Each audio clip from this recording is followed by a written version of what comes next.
Thank you very much, Mark, and thank you very much of course, to our host for inviting us here, and to all the previous speakers actually for having such a great introduction and overview of the issue at hand. And I will focus in my presentation today, particularly actually on the regulatory framework that IMO puts in place.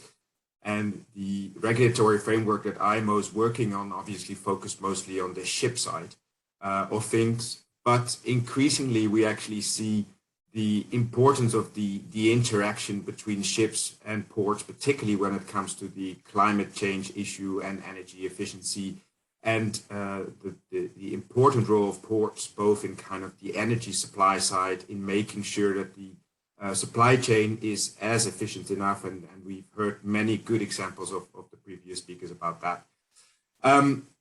So good morning to everyone from the Netherlands. I'm indeed based in the UK, where the IMO headquarters are located, but I'm still working from home, as many of you, I suppose, in different parts of the world as well.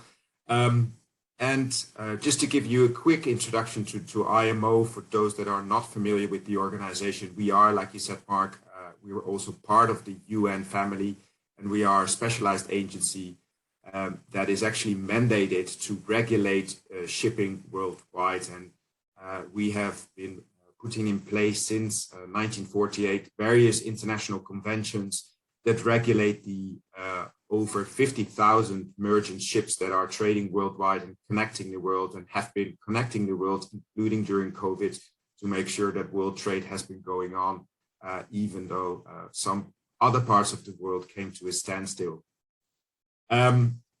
We've also, of course, as a UN organization, when we discuss and when we negotiate regulations, this is done not by us. We are just the Secretariat facilitating these discussions, but of course these are the member states, the 174 member states of the IMO, that actually negotiate legal texts and requirements for the ships that are then put in place. And I think this is unique, or one of IMO's unique features, that we're not just discussing strategies, high-level commitments, but the requirements that member states agree upon in the IMO have to be implemented and are becoming binding requirements for the ships that operate worldwide, and can also be, or are enforced, I have to say, everywhere around the world. And if ships do not comply with our energy efficiency requirements, they can be detained, and it will have a very bad impact on their reputation.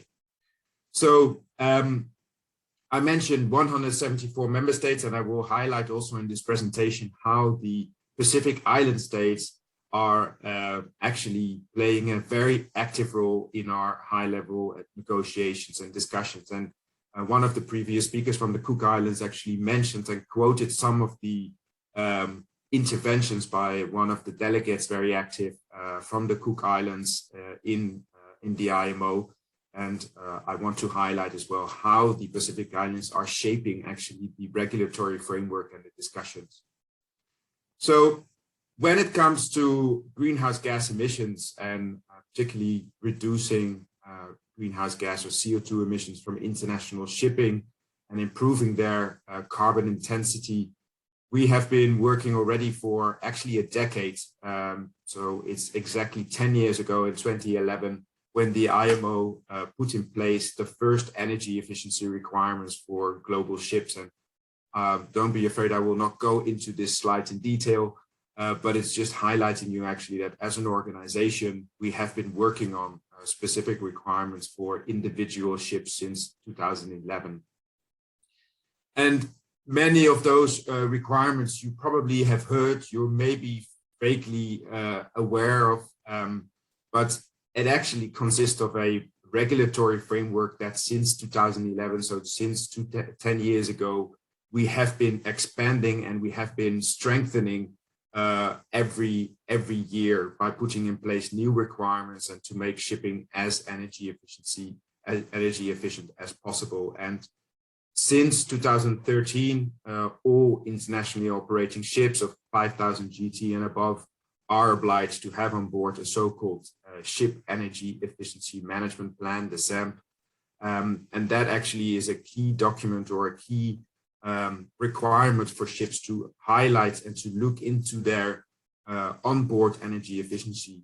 And we have actually seen that in recent discussions, in recent amendments, this SAMP will become a more important document looking at the future.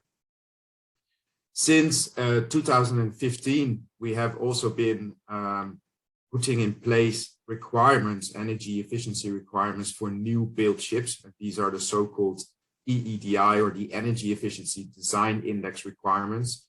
And these requirements actually put in place a system whereby new built ships, so those that are coming from the yards, have a certain energy efficiency profile.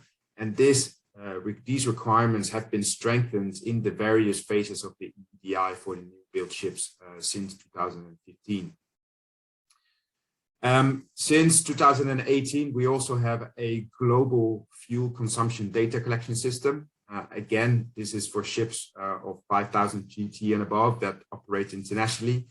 And these ships are obliged to send their annual fuel consumption to their flag state, and their administration then forwards this fuel consumption to the IMO, and we aggregate that in order to assess and monitor the energy consumption and the energy efficiency of the global fleet.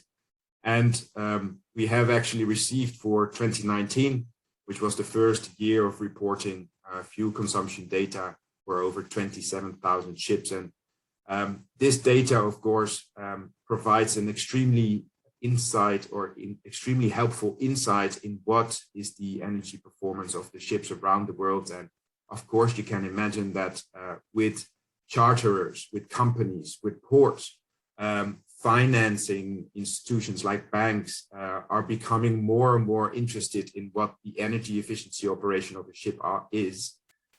This kind of fuel consumption data is very valuable, and again, we have seen in recent negotiations that this fuel consumption data has actually steered negotiations within the IMO on future measures.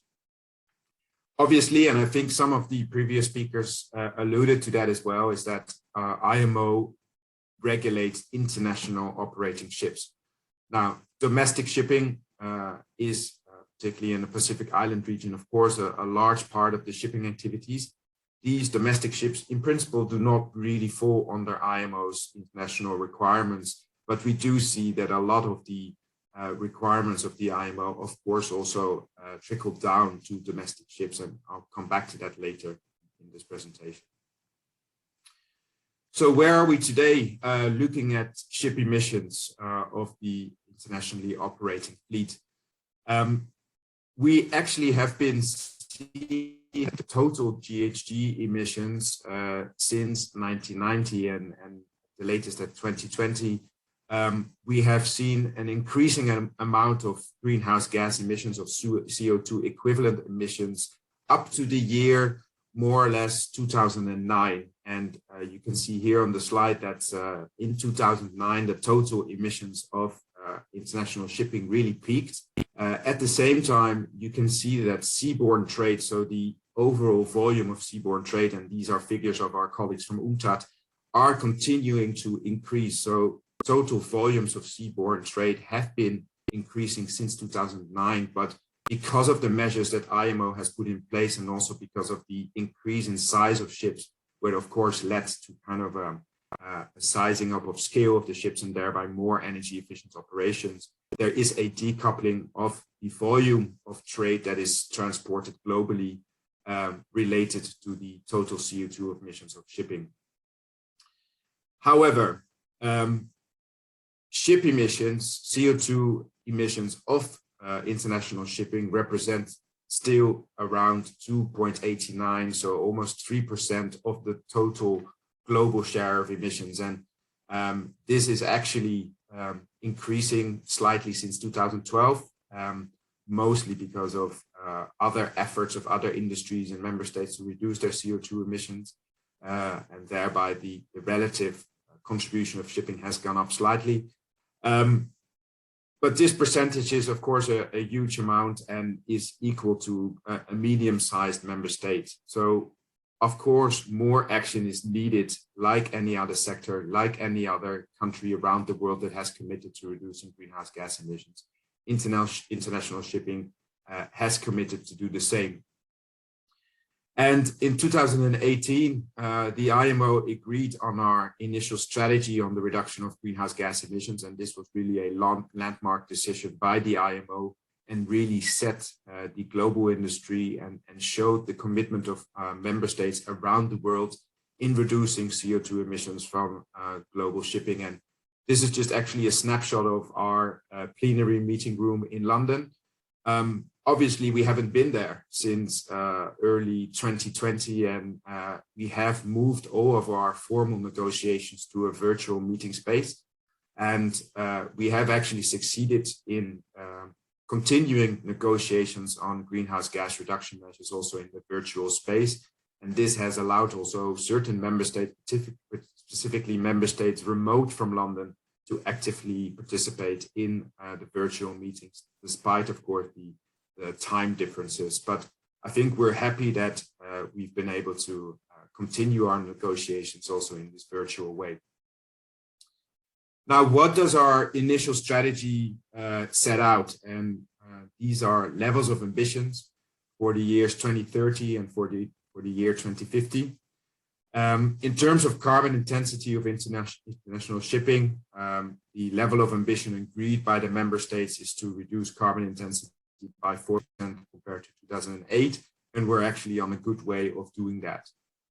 The 2050 level of ambition in our strategy is to reduce total greenhouse gas emissions of international shipping by at least 50% compared to 2008.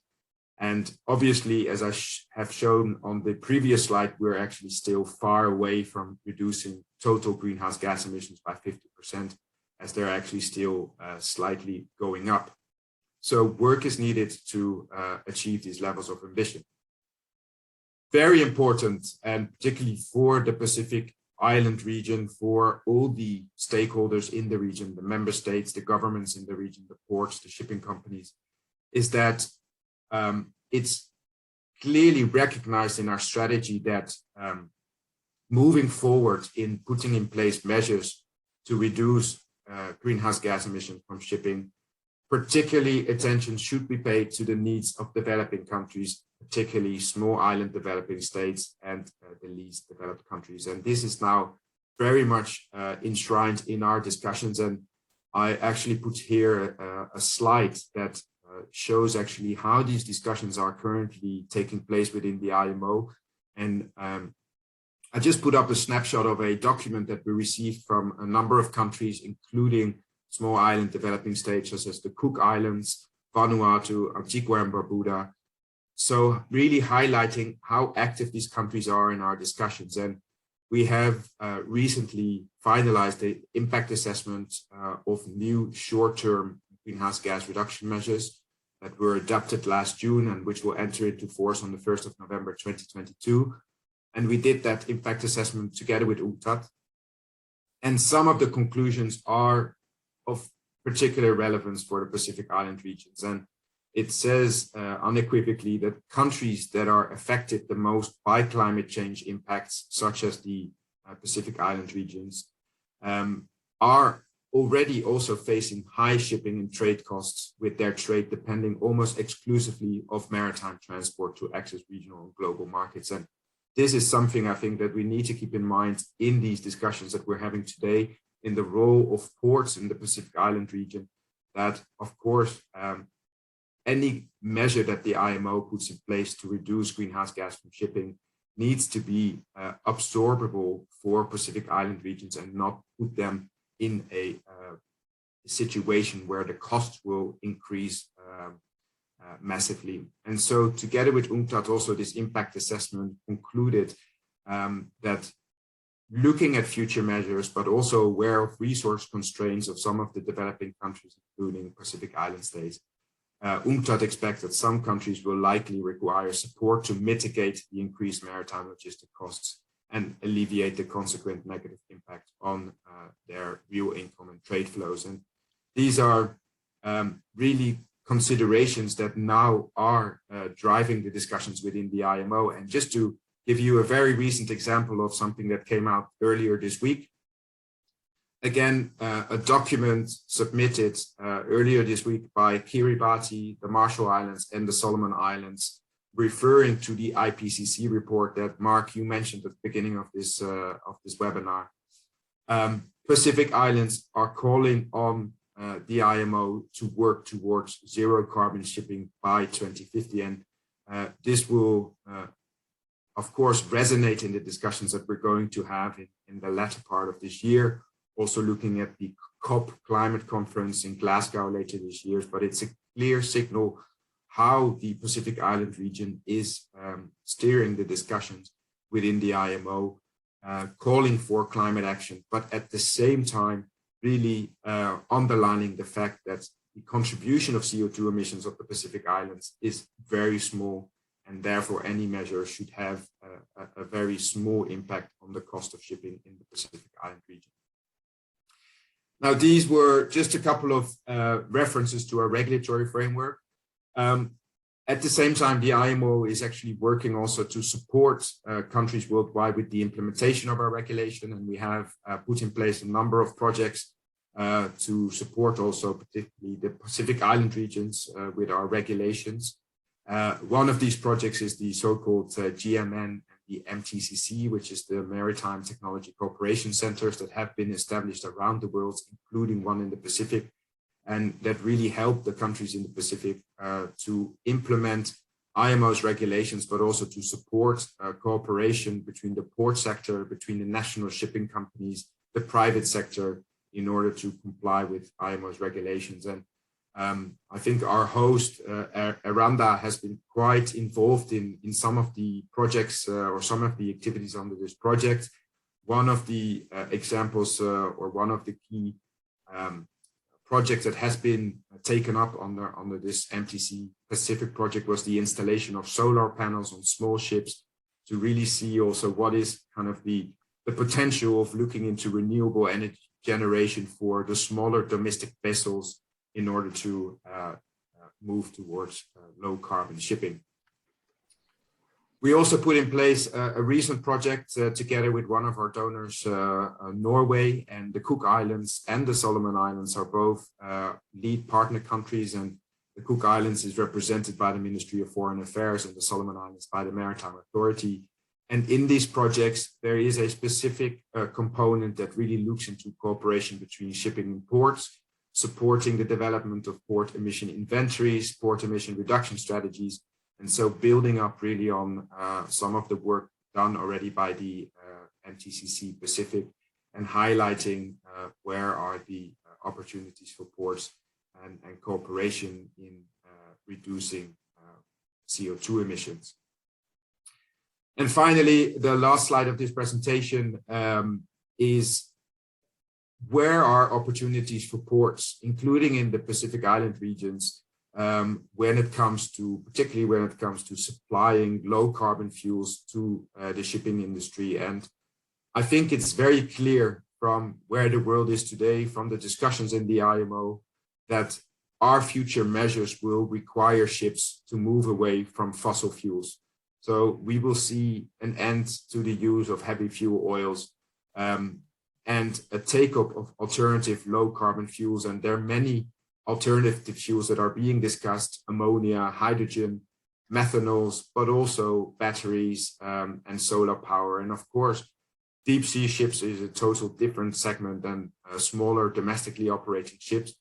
But it's clear that for ports worldwide, including for the Pacific Islands, there is actually an opportunity to look into the costs and benefits of particularly linking also domestic renewable energy projects to supply the shipping industry with low carbon fuels, and in that way scale up renewable energy projects, attract more climate finance for ports, and in that way supply internationally operating ships, but also domestic fleets. And I think there are many initiatives already in this regard, and I think it's good for ports to look into these opportunities as we are seeing already today that ships are moving away from fossil fuel use. We have heard earlier this week an announcement from Maersk, of course, one of the biggest players, that they ordered just 8 new 16,000 TEU ships to be fueled by green methanol. Of course, the dimensions of these ships is different and not necessarily comparable to the Pacific situation, but it is a signal that the shipping industry is really concretely looking into low carbon alternatives, and it would be good for any port to see what kind of opportunities this brings in order to supply ships, be it internationally, be it domestically operating with such low carbon alternative. So with that, thank you very much. And just again, a big thanks to our host, Aranda, and I put a snapshot of a YouTube video that we've done a while ago, where actually IMO came to the Solomon Islands to look into kind of the possibilities of reducing CO2 emissions, both in the port and of the Solomon Islands and on domestic ships. So thank you very much, Mark, and all the speakers, and a big thanks to our host, Aranda, for this opportunity to speak.